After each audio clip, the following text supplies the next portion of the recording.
Hi everyone, it's me, Sharon. I'm coming on here live today because it is April.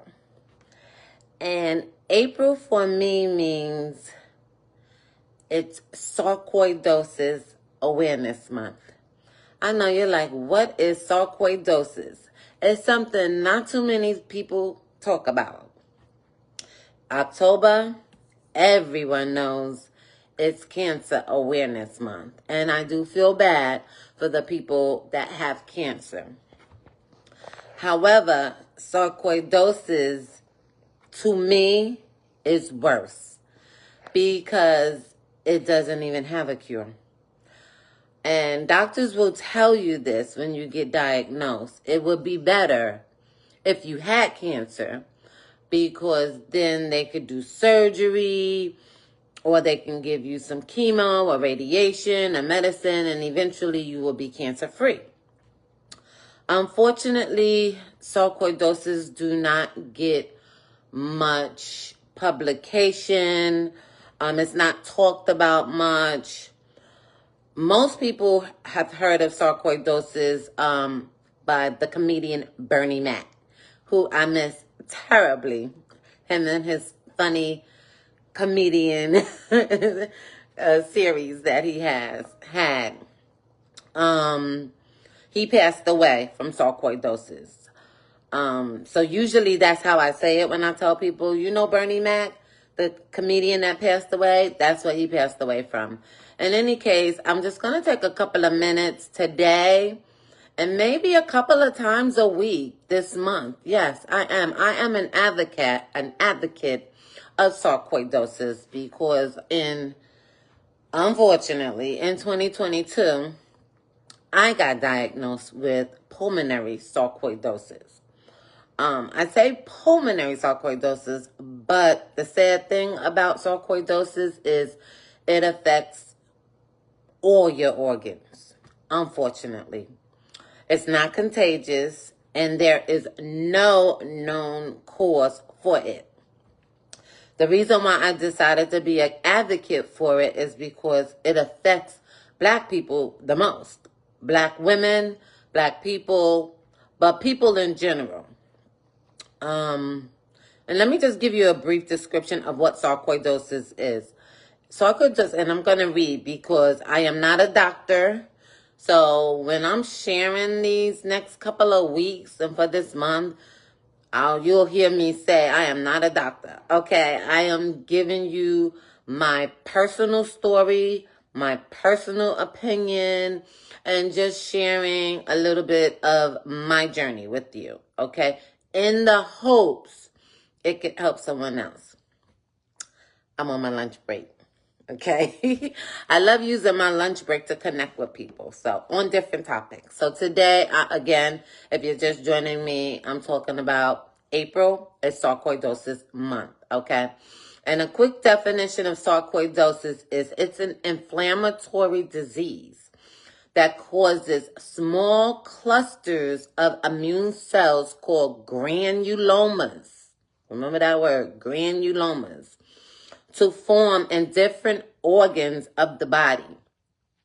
It most commonly affects the lungs and the lymph nodes, but it can also impact the skin, eyes, heart, and other organs.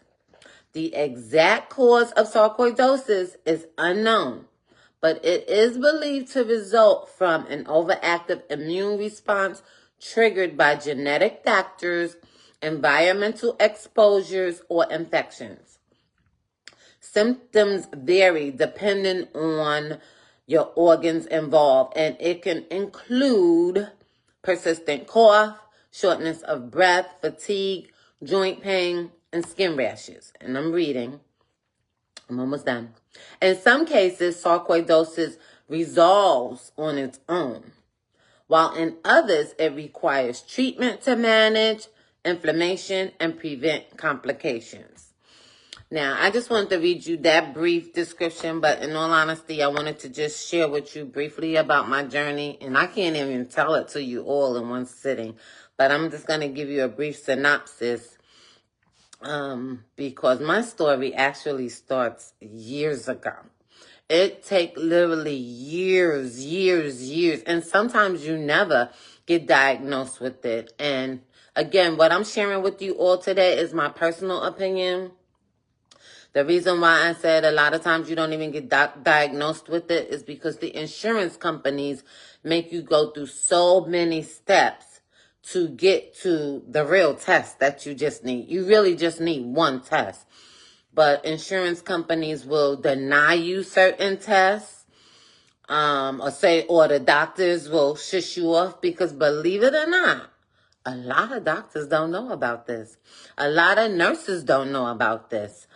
I'm told that they get a small paragraph when they go to medical school about sarcoidosis. Literally a paragraph. So unless you go to a specialist or somebody that is knowledgeable about sarcoidosis, you may be told you have asthma. How many of you have been told you have asthma? I could probably count a bunch of you all that's on an inhaler right now and was told you have asthma, and it could be sarcoidosis. How many of you have been told you have bronchitis? Yeah. You could have sarcoidosis. I could go on and on and on. My thing is, a lot of doctors don't even know about sarcoidosis or won't give you more testing to find out, is it something else?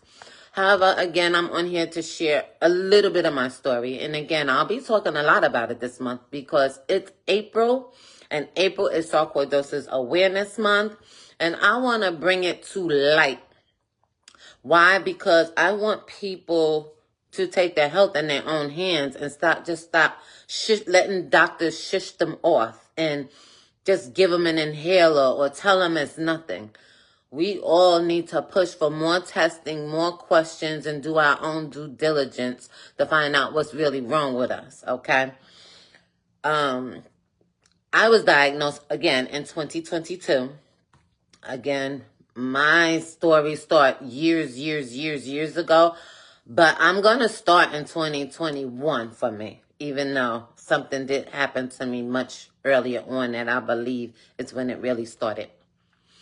In 2021, I was getting a lot of sharp chest pains. I mean, I would just be sitting on the sofa and just jump, and I would tell my husband, I'm like, I'm getting so many of these chest pains.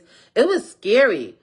A few times I went to the hospital, or whatever, and I got checked. Oh, it's nothing. Nothing's wrong with you. You're fine. Your EKG was fine. You're fine. It might have been some heartburn. So that was my first symptom. For a whole year, I was getting excruciating, sharp pain in my chest to the point it was making me jump. I was scared, but then after a while, I just kind of started getting used to it. So that was one of the many symptoms that I got. Then I started coughing a lot. I did get COVID around that time, and unfortunately, I had to get the shot. I won't go into why. We all know why we all had to get the shot, right? Read between the lines. So I did get COVID, and I just could not get rid of that dry cough. That dry cough was horrible. It stuck with me. Coughing for over a year. So again, I had excruciating chest pain to the point it would make me jump. I was coughing a lot. Then another thing I noticed, when I used to drive to work, I used to sing, I would blast my music and I would be singing all the way to work, whether gospel music, whatever. I have an hour drive when I go into the office. So I used to sing a lot in the car. I'm a shower singer, I'm a car singer. And it got to the point where I couldn't really hold a note as long as I used to. I was like, what's wrong? At first I thought it was because I drink apple cider and vinegar water a lot of mornings sometimes. At first I was like, well, maybe I drank too much apple cider vinegar and messed up my throat. I couldn't even hold a note too much. I noticed my singing changed. I couldn't hold notes long. So between the coughing, the excruciating chest pain. Hey, Nina, thanks for joining. Between the chest pain, the coughing, I can't really hold a note while I'm singing.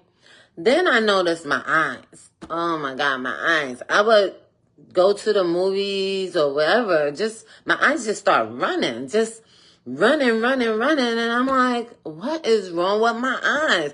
I remember one time I went to the movies with my husband, and it wasn't even a sad movie, and the whole time my eyes cried. Like, I was like, something's wrong with my eyes. I'm not even going to go into detail of all the symptoms I had. I had a lot of red flags.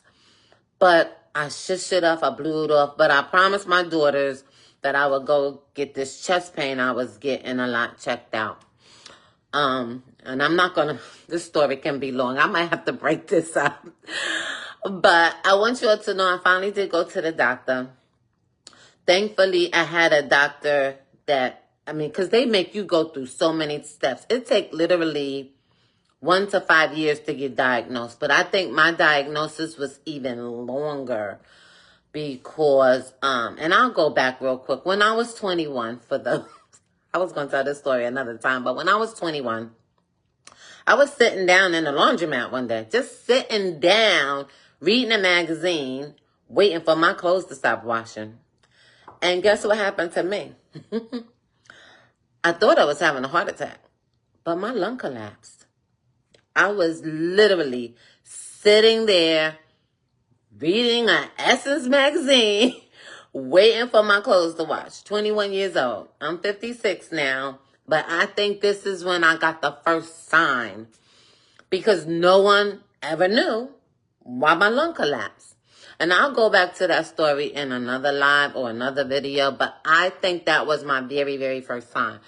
Let's fast forward because I don't want to be all day on here.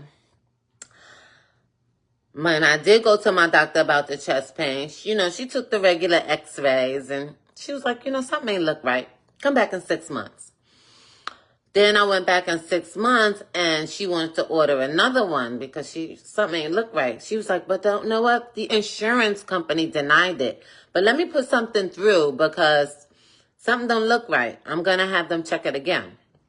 Thankfully, she advocated for me because she could have just said, oh, you don't need another one. She was honest with me. She said, I think I see something. I'm not sure. Let me order some more testing. And she did. And she did see something. I literally had to go through more tests. They made me take Tylenol or something like that for like a month to see if that helped. Like they try to do everything except giving you the one test that you need. And to me, the one test that you would need to skip all the x-rays, the CAT scans, the MRIs, it's called a PET scan. P-E-T. And it's basically when they shoot radiation into your body. Now, I could tell my story gonna be long. So you know what I'm gonna do? I may stop here. Because I'll be going on a couple of times this week. A matter of fact, if you all want to know more about my story, why don't you put a comment down there? Do you want to know more about my sarcoidosis journey? Because it's long. And like I said, I'm on my lunch break. I do want to, do a little bit of exercise. I do my weights lunchtime and have a little bit of lunch and clean up. But tell me in the comments if you want to hear more about my sarcoidosis story. I was going to do these lives on the sarcoidosis support groups. I am a part of a lot of Facebook sarcoidosis groups, which is so helpful. Because if you don't have it, you don't want to hear about it. But a lot of you think you don't have it, and you do. And that's why I said, you know what? I want to share it on my personal page because a lot of people, my story could help a lot of people.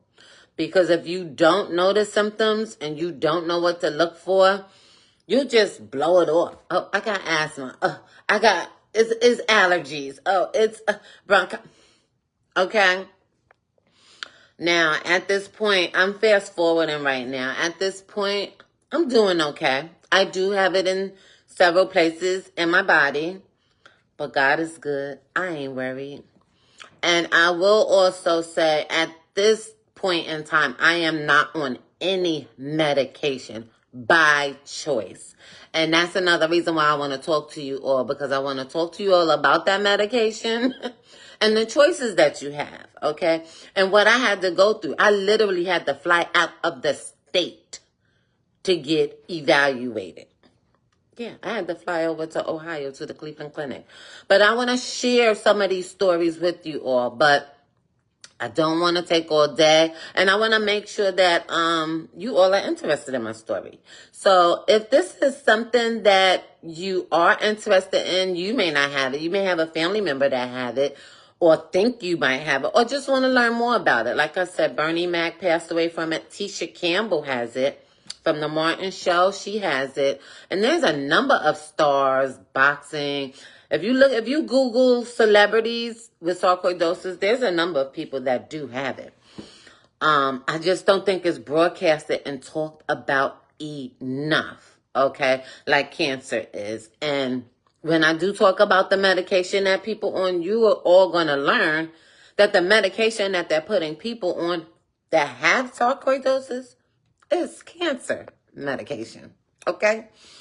So even though it's not cancer, they do put people on cancer medication, and it mimics cancer.